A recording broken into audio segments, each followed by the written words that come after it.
about this topic is the first statement. Write down CFS, consolidated financial statement, are presented by parent company. You know parent? Holding company. Very good. Holding company. Bracket में लिख सकते हैं parent, that means holding. For a group of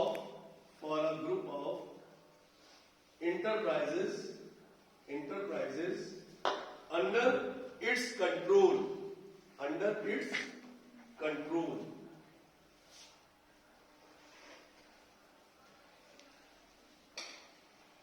अब देखिए ये जो बात आपने लिखी इसको ध्यान से पढ़िए और ध्यान से पढ़ने के बाद अब आप देखिए इसमें क्या चीज निकल के आ रही है। ये जो आपने स्टेटमेंट लिखा बेटे इसका मीनिंग क्या निकल के आ रहा है? ये कह रहा है कि प्रेजेंट, क्या कह रहा है बेटे? यानी to present, PRESENT, to present financial position, है ना? क्यों भाई? To present financial position of holding and subsidiary company. ये कॉन्सेप्ट क्लियर हो रहा है। जो आपने भी लिखा उसको पढ़िए ध्यान से और देखिए पढ़ने के बाद क्या क्लियर हो रहा है कि CFS are presented by parent company, है ना, for a group of enterprises under its control. तो ये क्या कर रहा है कि टू प्रेजेंट फाइनेंशियल पोजीशन, यानी होल्डिंग कंपनी की फाइनेंशियल पोजीशन और क्योंकि कल हम लोगों ने वो पढ़ा था क्या? एडवांटेज। क्या एडवांटेज पढ़ा था? आयो थर्ड एडवांटेज था शायद। इसका क्या मतलब हुआ?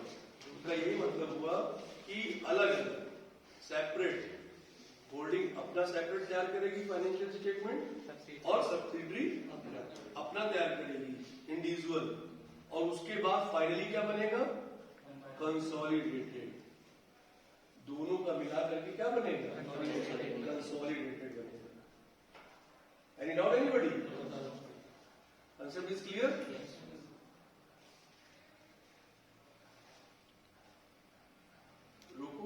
राइट डाउन किया और राइट डाउन करने के बाद ये चीज समझ ली कि उस स्टेटमेंट का मतलब क्या है, और वो भी आपने राइट डाउन कर लिया होगा to present financial position of holding and subsidiary company.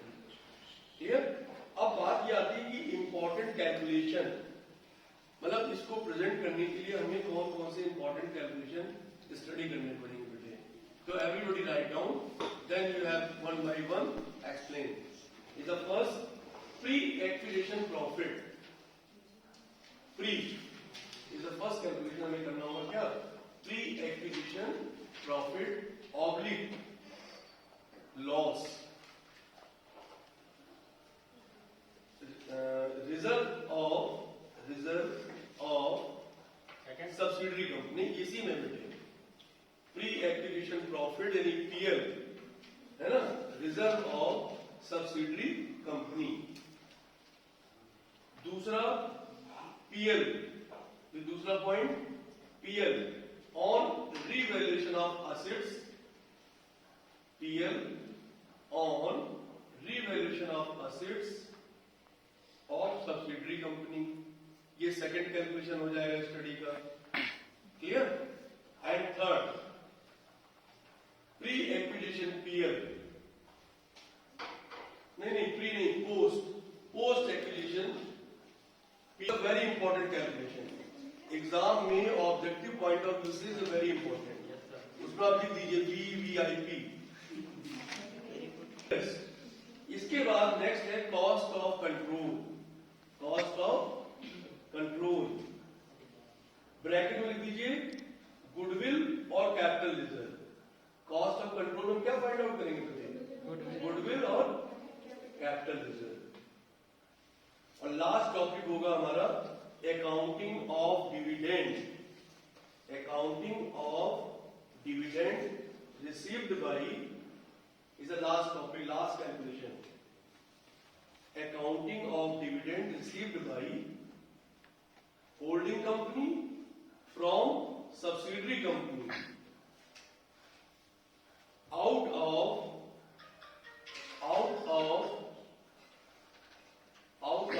pre-acquisition profit, out of pre-acquisition profit.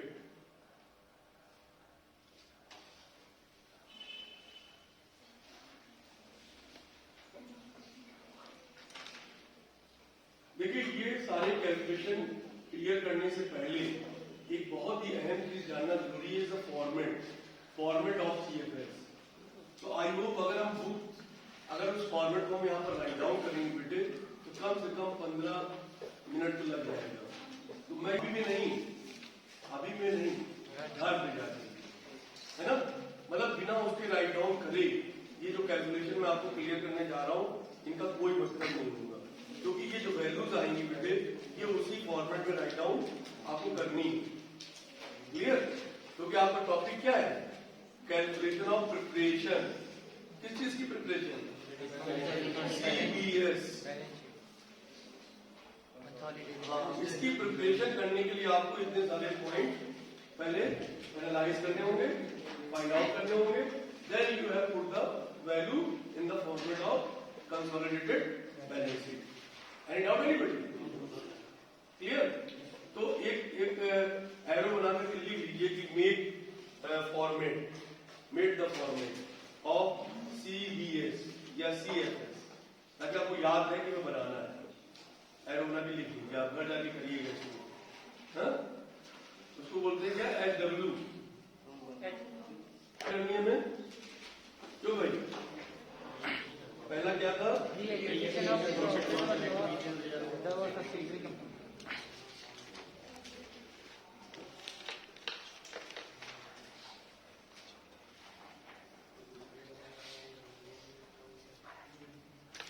ABC लिखा हो तो A लिख लीजिए।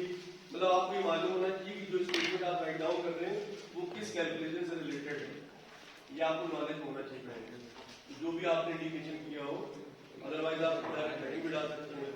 तो पहला कॉन्सेप्ट क्लियर करने जा रहे हैं, कौन सा? Pre acquisition real reserve of subsidiary company. चलिए,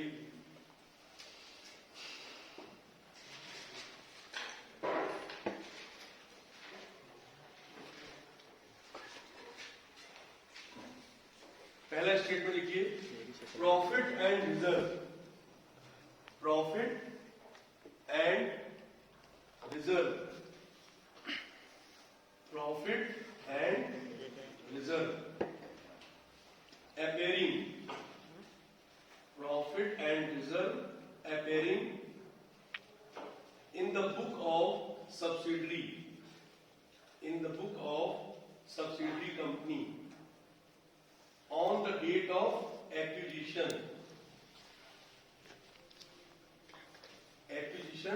of shares by holding company, by acquisition of the shares by holding company are pre-acquisition profit, pre-acquisition profit। अब देखिए, ये चीज आपने क्या लिखा, ये कंडीशन आपने राइट डाउन की। जो कैलकुलेशन आपको करना है या जो भी प्रेजेंटेशन आपको करना है, तो उसमें वो चीज कहां से आपको मिलेगी। पढ़िए ध्यान से, आपने क्या लिखा? आपने लिखा कि प्रॉफिट और रिजर्व, ठीक, ये दोनों ही चीजें कहां अपेयर होंगी? सब्सिडियरी कंपनी की बुक्स में अवेलेबल होंगी, ठीक। और किस पीरियड की अवेलेबल होंगी? On the date of acquisition of shares by holding company are pre acquisition profit, ठीक।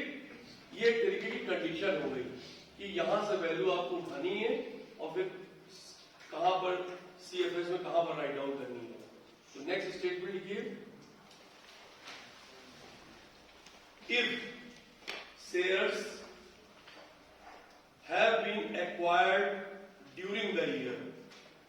If shares have been acquired during the year, profit earned during the year, profit earned up to the date of acquisition, up to the date of acquisition, will also be treated as will also be treated as pre-acquisition profit. इसको underline कर लीजिए आप, मतलब ये pre acquisition profit को आप कैसे notice करेंगे, ये चीज आपको बता दी गई। यदि पढ़िए ध्यान से, प्री एक्विजिशन प्रॉफिट का मतलब क्या है? यदि शेयर्स आपके क्या हो, have been acquired during the year, है ना, ड्यूरिंग द ईयर, आगे profit earn up to the date of acquisition will also be treated as pre-acquisition profit. Clear? Pre-acquisition profit को कैसे नोटिस करना समझ में आया? Clear? Third statement. Next. Holding company. Holding company. Apostrophe लगा दीजिए. Holding companies shares in such profit will be treated as capital profit. Holding company इस profit को कैसे ट्रीट करेगी? Capital profit. ये जो प्री एक्विजिशन प्रॉफिट आपने नोटिस किया, इस प्रॉफिट को होल्डिंग कंपनी किस तरह ट्रीट करेगी? कैपिटल प्रॉफिट की तरह ट्रीट करेगी। Clear? And adjusted against cost of control. इसके अगेंस्ट इसको मैनेज करेगी। कॉस्ट ऑफ कंट्रोल में आपको मालूम है क्या क्या होगा? गुडविल और capital. Clear?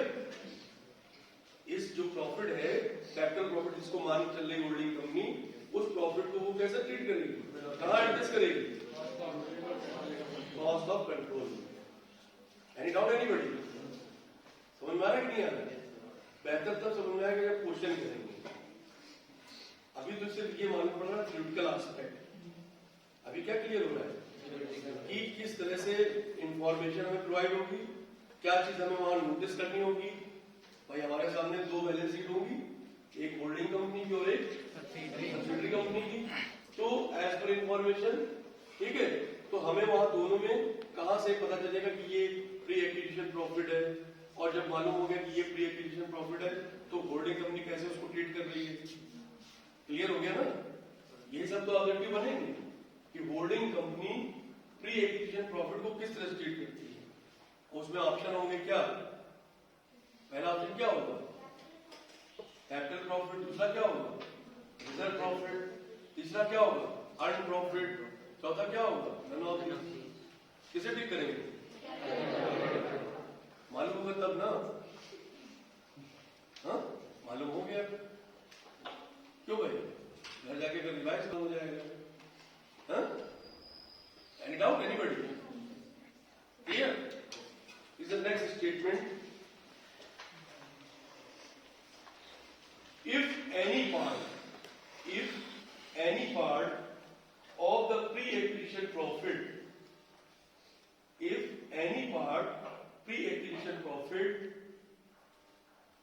has been used for declaration of dividend,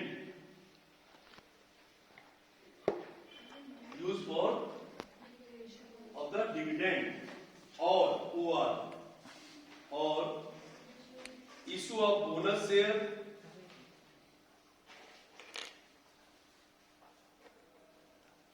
ये कंडीशन है। ये क्या है? पढ़ो ध्यान से, कंडीशन क्या है? If any part of the pre acquisition profit का अगर कोई भी पार्ट सपोज है डिक्लेयर कर दिया गया, किस पर्पज से?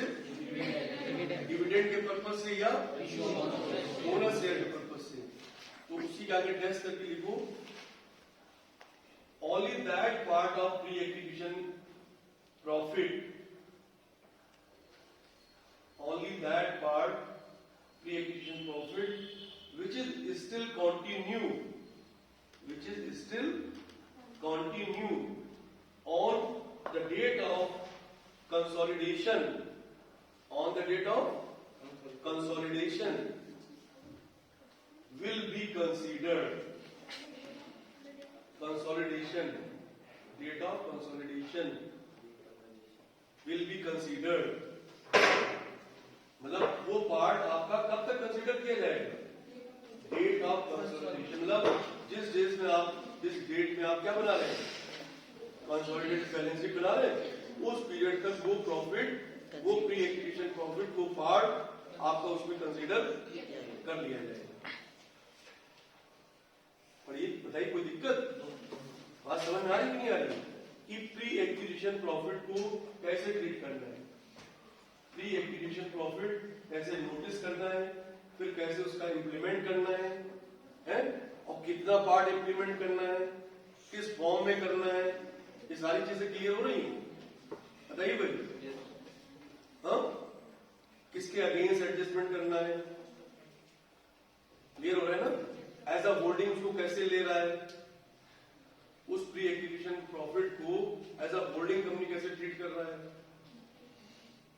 पीछे कैपिटल प्रॉफिट, तो वहां पर ट्रीट क्या जाएगा?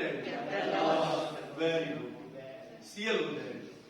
तो एक अगला एक पॉइंट और नोट कर लीजिए लास्ट, है, तो आपका कॉन्सेप्ट एकदम क्लियर हो जाएगा।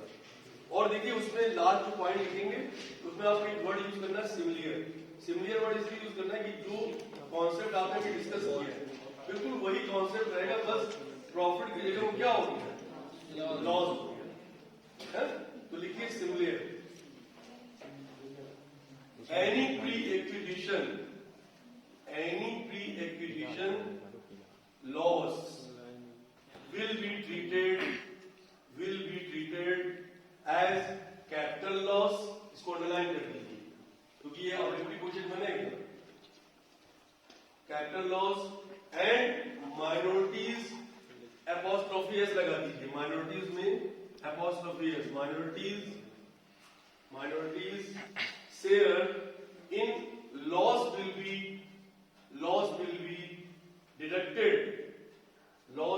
deducted from minority interest। जो हमारा माइनॉरिटी इंटरेस्ट होगा बेटे उसमें हम इसको लॉस की तरह ट्रीट करते हुए डिडक्ट कर देंगे। जब भी माइनॉरिटी इंटरेस्ट का कैलकुलेट डिस्कस करेंगे तो वहां ये चीज आ जाएगी। Any doubt anybody? I hope concept is well concept clear. क्यों भाई, क्लियर हुआ ना? कोई डाउट है अभी? प्री एक्विजिशन प्रॉफिट को लेकर के, पीएल को लेकर के कोई doubt anybody? No doubt, nobody.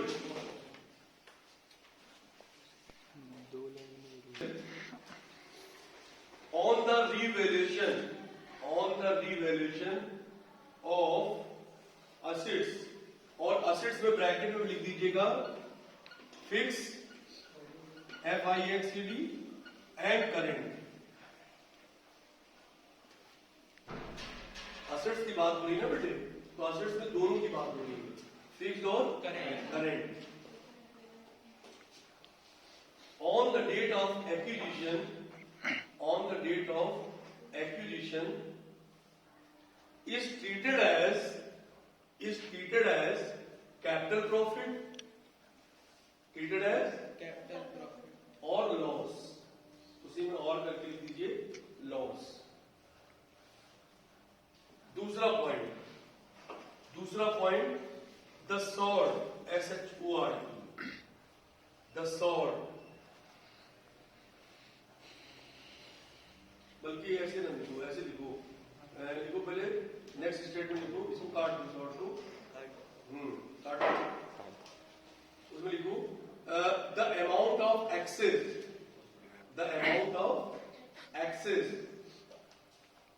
अब इसमें ऐड करो और सॉर्ट, एक्सेस और sort. Depreciation for the period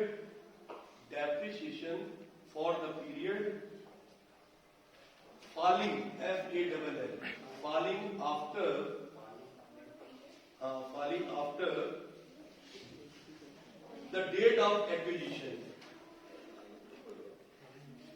falling ही तो पढ़ेंगे, जरूर ये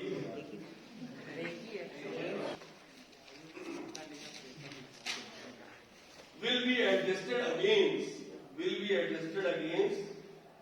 revenue profit. किसके अगेंस्ट को एडजस्ट करेंगे बेटे?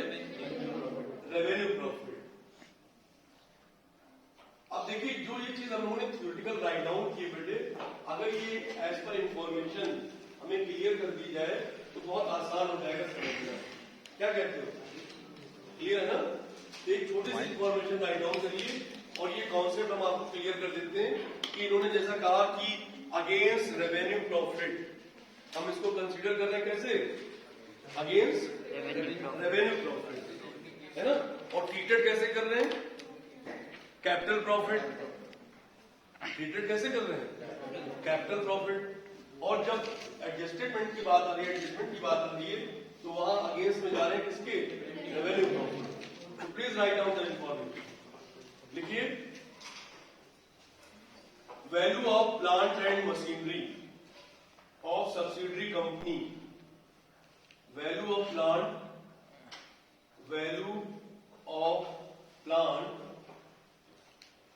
and machinery of subsidiary company as on 31st March 2006 of rupees 1,60,000. कितना अमाउंट है बेटे? 1,60,000। 31st March 2006 rupees 1,60,000 and rate of depreciation 20% per annum. Rate of depreciation कितना है? 20% पर एनम। फिर उसके बाद लिखा है next information, date of acquisition share, date of acquisition of shares by holding company. 7th का मतलब कौन सा महीना होगा? जुलाई, यानी 1 जुलाई 2005। Acquisition of shares by holding company 1 July 2005।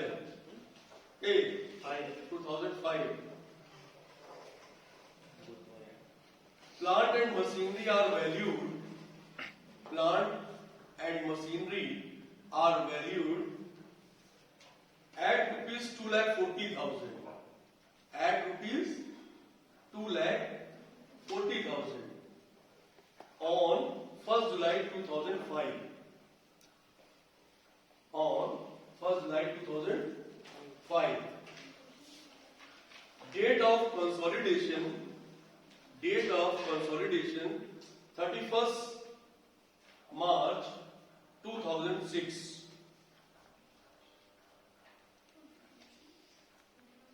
31st March 2006। अब आप क्वेश्चन को पहले ध्यान से पढ़िए ध्यान से, फिर मैं आपको बताता हूं किस तरह से PL on revaluation of assets का कॉन्सेप्ट क्लियर हो रहा है।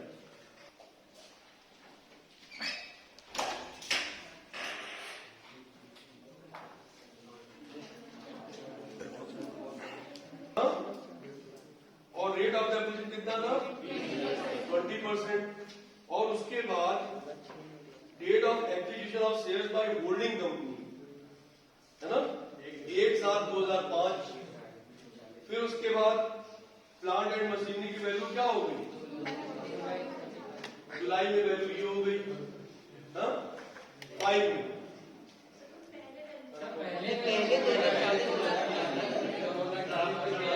पर्टिकुलर और अमाउंट जल्दी बनाइए एवरीबॉडी, और उसमें डालिए प्रॉफिट ऑन रीवैल्यूएशन। क्या डालिए पर्टिकुलर में? रीवैल्यूएशन।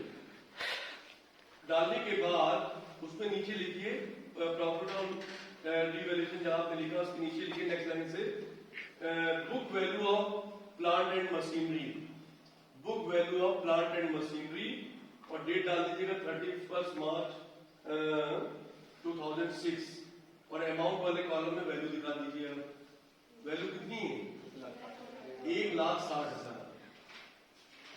2006 की बात कर रहे थे, है ना। Book value of plant and machinery 31 मार्च 2006 को कितनी थी? 1,60,000। अब उसमें ऐड करिए डेप्रिसिएशन। ऐड डेप्रिसिएशन कब का? फॉर 2005 एंड 6, 2005-6 का डेप्रिसिएशन उसमें ऐड कर दीजिए, ठीक है। वो निकालना पड़ेगा बेटे, 9 महीने का निकलेगा। डेप्रिसिएशन कितना? 40,000। तो टोटल वैल्यू कितनी हो गई? 2 लाख। फिर एक लाइन का गैप दे लीजिए, book value of plant and machinery, book value of plant and machinery लिखिए बेटा, book value of plant and machinery on 1 अप्रैल 2005, 1 अप्रैल 2005। 1 जुलाई और 1 अप्रैल 1 अप्रैल दिखा रहा है, 1/4/2005। सबने एक साथ लिखिए उसको, book value of plant and machinery of the date of acquisition, मतलब प्लांट एंड मशीनरी आपकी क्या हो रही है? रीवैल्यूड हो रही है। इस डेट पे प्लांट एंड मशीनरी क्या हो रही है? रीवैल्यूड हो रही है। मतलब 2 लाख से 2 लाख माइनस 10,000, 1,90,000।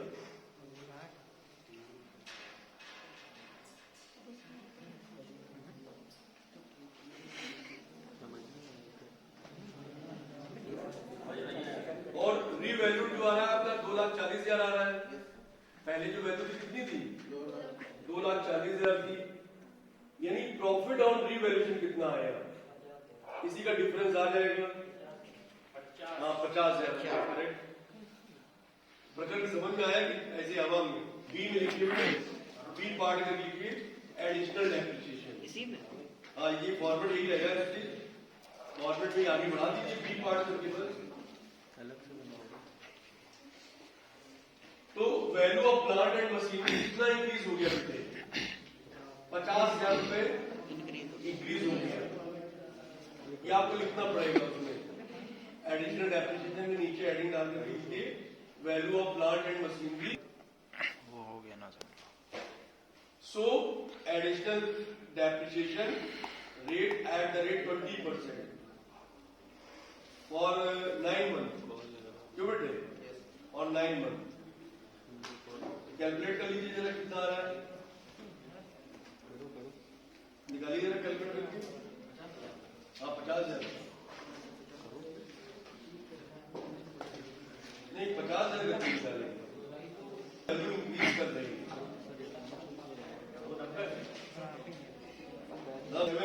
750 आ रहा है,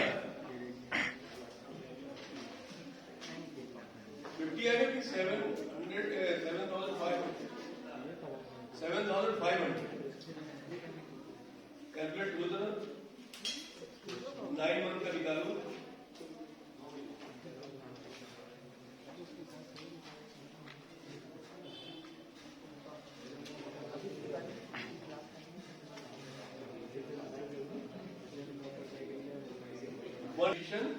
प्रॉफिट पोस्ट एक्विजिशन का मतलब समझ रहे हैं ना? रिजर्व मतलब जो पैसा ऑलरेडी हमारे पास था उसमें से ये डेप्रिसिएशन हम क्या करेंगे? डिडक्ट कर देंगे, राइट ऑफ कर देंगे।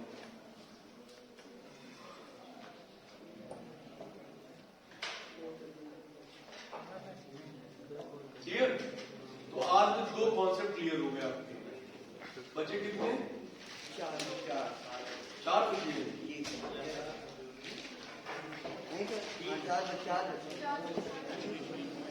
3 क्लियर हुए, 2 क्लियर हुए, 4 बचे। 30 मिनट तो हो गया।